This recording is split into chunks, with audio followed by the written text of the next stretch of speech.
The first low-tech assistive technology that I will be showing is a highlighter. Highlighters are great from students all the way from grade school, all the way to college, grad students, and even adults.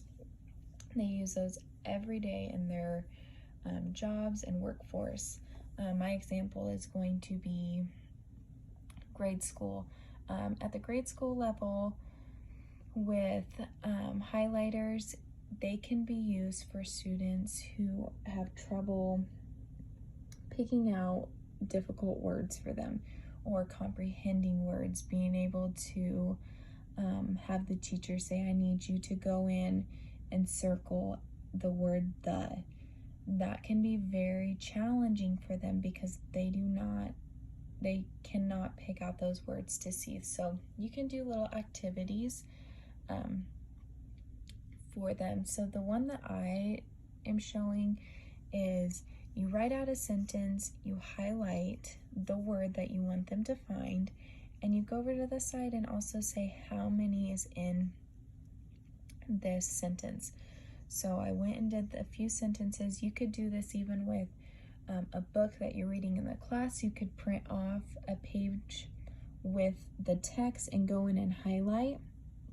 And then for the second part, you can print off another one that's blank.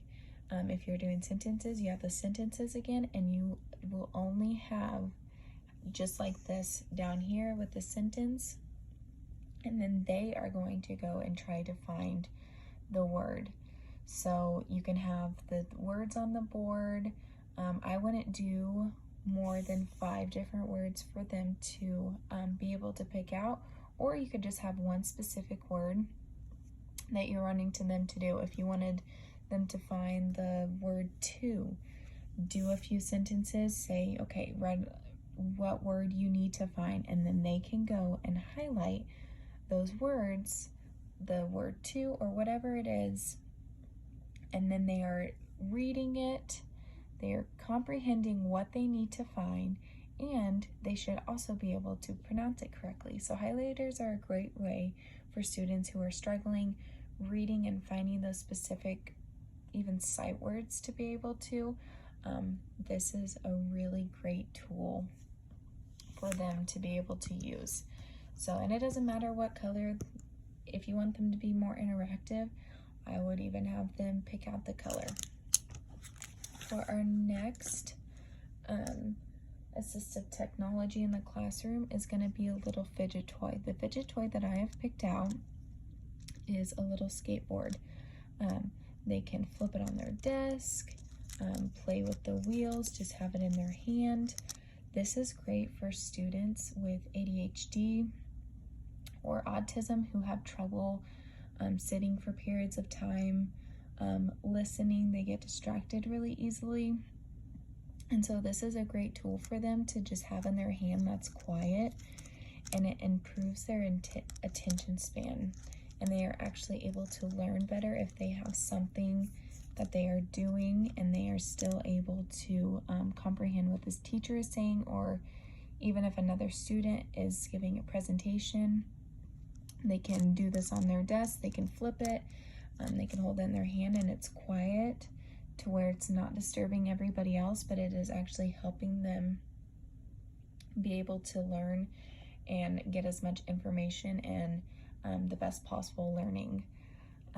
You can either have a little skateboard. There are many different ones. You can do a fidget spinner, a little stress ball. There are so many different ones out there. And then for my last one, I have, it's gonna have a visual schedule. So I just did some of the main ones that classrooms would have. So I put 9 a.m. writing. It has a piece of paper with some scribbles, and then I also put the clock. This is for students a lot with autism. They need the structure. They need to know exactly what they are doing at all times, and this also gives them a sense of kind of independence. They are able to see the same thing every day and know what it is, and then not have to rely on somebody else. It gives them some independence and some confidence in, oh, I know what I'm doing next. I know after writing, we're gonna go into math for our next core one. And then it shows them, they look at the clock and they know that it is that time to do math. And then, yes, there's gonna be other things in between, but our next core one's gonna be reading, and we have snack at that time. So you have your milk and your snack and the time. And this is a great representation for, again, students with autism that need the visual representation of what they are doing. And then again, it also gives them an sort of independence, and they are able to see the same thing every day and know that it's going to be at the exact same time.